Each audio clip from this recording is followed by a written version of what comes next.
Hi friends, it's Sarah from rufflesandrainboots.com, and today I'm sharing a no-sew gingerbread man gnome. If you would like to make it with me, just boop, stick around. As always, please give this video a like so I know you're here and it helps me with this YouTube algorithm. So you can see this gnome, he's a cutie, he is solid. The pattern will be linked down below. We have adjustable arms, boom, look at this. This is such a solid guy. I'm gonna show you how to weight a couple of ways. But you can see he had his arms out. These are with the arm pulled in, so they're adjustable. So we're gonna start out using the Scandinavian Sweeties pattern with 4 mittens, 2 arms, a base, a body, and a hat. I'm going to use a wood round. You can use cardboard. We're gonna need some floral wire and any kind of shoe. I have these from the Dollar Tree, but if you have Hobby Lobby, Dollar Tree booties, anything will work. I'm also going to use a long pile Mongolian fur in white, an X-Acto knife, and a cutting mat for that. For weight, I'm going to use non-odor, non-moisture absorbing poly beads. I do recommend them. And then any kind of polyfill. You can get this out of pillows you buy at Walmart, anything you'd like. I get it from the craft store. For my accents, I'm using a white Rick rack, and I got this at Joann's. You can get it by the yard or on these little packages. I like these little buttons because they look like gumdrops to me. You know, make your choice, but if you can't find those, you can use any Christmas button, which I thought would be really cute, like presents or candy canes. So for this, I am going to put right sides together and put the arms together. So we are going to be turning these out. I'm using a detailed glue gun. This is the Sure Bonder detail tip. And I'm going to put a thin line of hot glue along that long arm edge and repeat with the second arm. Set those aside so the glue will set. Now speaking of setting the glue, when you do the mittens, these are the tie top version, I'm going to do half of each mitten because if I do that, it's less likely that the fleece will move. Fleece is a very stretchy fabric and it moves until the glue is set. So in order to get around that, we're just going to do half of each of the mittens, put them aside, and then go back to the original one and do the other half. You come out with nice rounded mittens when you use a detailed glue gun. So I'm just going to speed this up. Speaking of speeding this up, let me know down in the comments if this is the kind of tutorial you like where it's at real time with a little repeat stuff sped up. Go ahead and follow the pattern instructions for the body, again using that detailed tip glue gun. Go ahead and do the entire body and set it aside, and then onto the entire hat. Once the body is set, you're going to take the base piece, put the right side facing in, and secure one side. Now that we want to be very secure because we're going to tug on this elsewhere. In order to put the base together, it's just like when I share the sewing tutorials for this pattern, you're going to get the bottom or the opposite side of where you've glued or pinned, and then you're just going to join that up. I do recommend using sewing pins or needles, anything you have on hand, because what you're going to do is make sure it's all flat. There's no puckering at the bottom of this pattern. So if you do get puckering, just undo your pins and try again. So I'm going to show you exactly what I do every time. I'm going to use a little more pins than I would normally use, but I do recommend if you're new to this, go ahead and use quite a few pins. No one's gonna see it. No one's gonna judge you, okay? So just go, I'm gonna speed this part up, but you're basically just splitting the difference between the pins all the way around, okay? And then you get this. And we take our little glue gun here and we just start gluing in between these open areas, and you're just gonna make sure that the 2 edges are aligned. If any glue seeps out, so you don't need to squish them together, that's actually what we don't wanna do. But if any glue seeps out towards you, don't worry about it because it's going to be hidden. So I'm just going to split the pins or where I've glued, and then once I have a solid base, I'm just going to start taking out those pins and filling in those gaps as well. Yeah, easy peasy. Oh, I say that every video. Sorry. Let me know in the comments if that's an annoying phrase. I think I say it so much. Sorry. All right, so once that's secure, we're gonna set that aside and really let it adhere. And then we're just gonna flip everything right side out. So I start with the mittens and make sure it's nice and rounded. If you have any openings, go ahead and glue those up, but I'm pulling them apart and making sure everything is solid. For the arms, I do recommend using like a bamboo skewer or a pencil to help you push them out. And then we're just going to rub that seam in between our fingers. Repeat for the other arm. And then to make the actual arm assembly, we're just going to stick the seam in between the middle on one edge and then, or on one side, and then we're just going to stuff it all the way down into the tie top mitten. That's it. I'm going to do the same here with the hat, pulling before I turn it right sides out. I also check the seam once I turn it right sides out. Well, for the body, turn the tip out first using the bamboo skewer or an eraser or whatever for the tip, and then flip out the body. I bang it on the table. And now either your cardboard round or your wood round goes all the way into the bottom of that. There's no need to secure it because the weight will keep it in place. But you can see, make sure it falls straight up. I'm going to secure the arms here and then just move on to filling it with 1 cup of poly beads. I like to drop it on the table, make sure they're nice and tamped down before I move to the poly fill. Go ahead and stuff that all the way into the very, very tip of the hat, or of the body, I mean.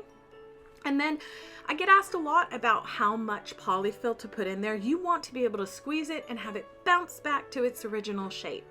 If it doesn't, you want more polyfill. So I like to rub it in between my hands to distribute everything. Another tip is to pull small sections of polyfill instead of one big clump, and that's a little easier to sort of round it out. I'm using the Dollar Tree floral wire. You can use any wire. 18 gauge is probably the lowest I would go. If yours is thin, you can even double it up. But you're going to turn over one end and you're going to stick that along the back seam all the way down into the bottom, poke it out a little bit and turn it 90 degrees. And that way it'll stay in place down there as we line it up with the back seam here. There we go. And then just lay it on the table and get your, these should not be wire cutter scissors, Sarah. These scissors, and then just snip it off. Use your wire cutters. And then bend down that top piece as well so we can stick it all the way in the tip of the body. Just like so. Now we're going to grab our hot glue gun again and we're going to seal up this body. And the way we're going to do that is we're going to lock this wire in the channel. And so all that means is just add a little hot glue and then pull that wire up and secure the piece all the way around it. And then do it all the way up. And now it's time to close the backing. You can sew it, you can glue it, but I'm gonna glue it because I'm lazy. So what I'm gonna do is grab some, you can use pins or clips for this. I use the Dollar Tree clips because they're always in my craft room. I'm gonna turn over the opposite edge and then I'm just gonna clip these two pieces together. And if you go slow, it looks completely seamless. I really like it when it comes, when it works, because it's so much easier for me to use hot glue and have it look good than sew up. I'm the worst at hand sewing. I really am. All right, once that's done, we're going to slip on the hat, making sure the very tip of the hat is at the very tip of the body and the seam is aligned in the back. I do recommend that you pin the back of the hat so that when you flip it over and scrunch up the nose like this, your hat doesn't move. This is going to be the basis for the entire personality of our gnome. So I don't know, I think it's a good tip. Go ahead and get that same wire you used before, flip over one end, and now what you're gonna do is just measure. So I will tell you without a fraction of a doubt, when you have a piece of wire that goes all the way through, you're gonna have less failure than if you try to attach a single arm.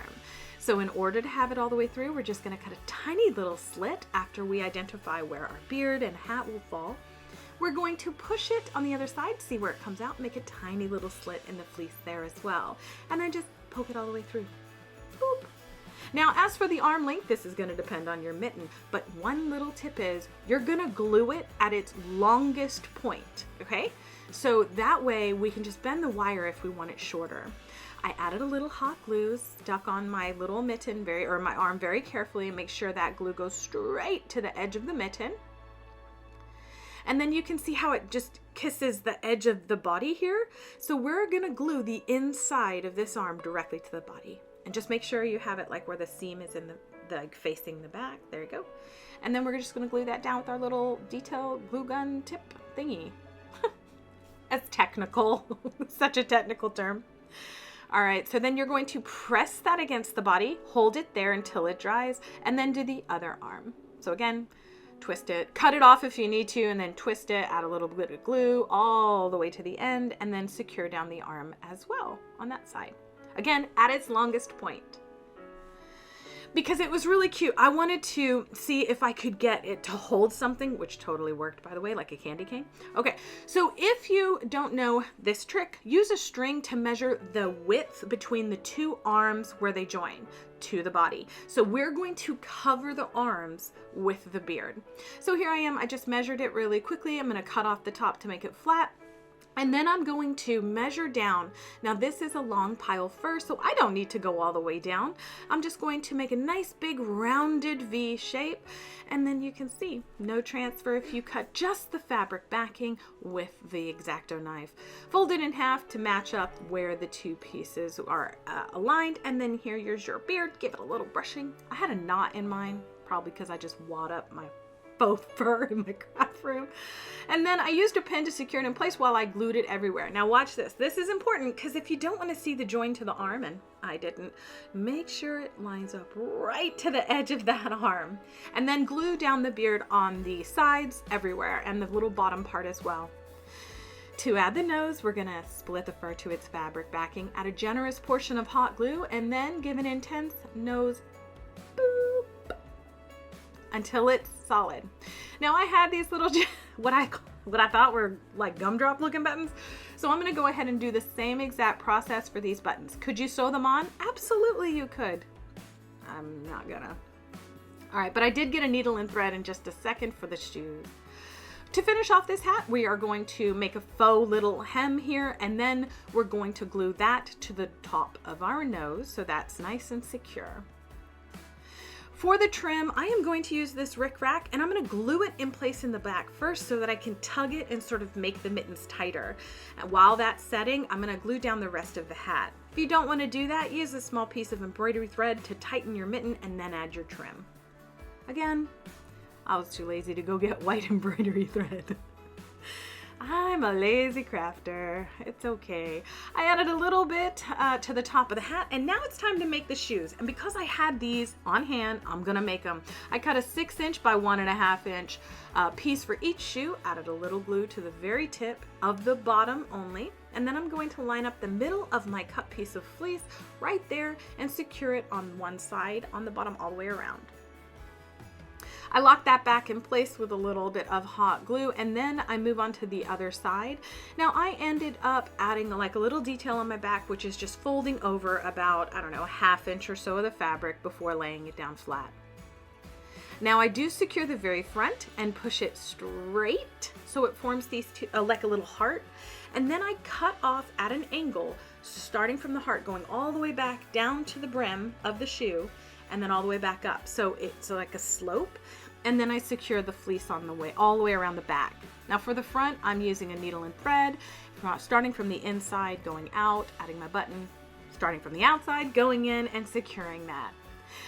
Because we've already weighted our gnome, this isn't technically necessary, but I get a lot of emails about pool noodle gnomes falling over and all kinds of stuff falling over. So I add weight. And to do that, I just add a little hot glue, little rock, little hot glue, little rock.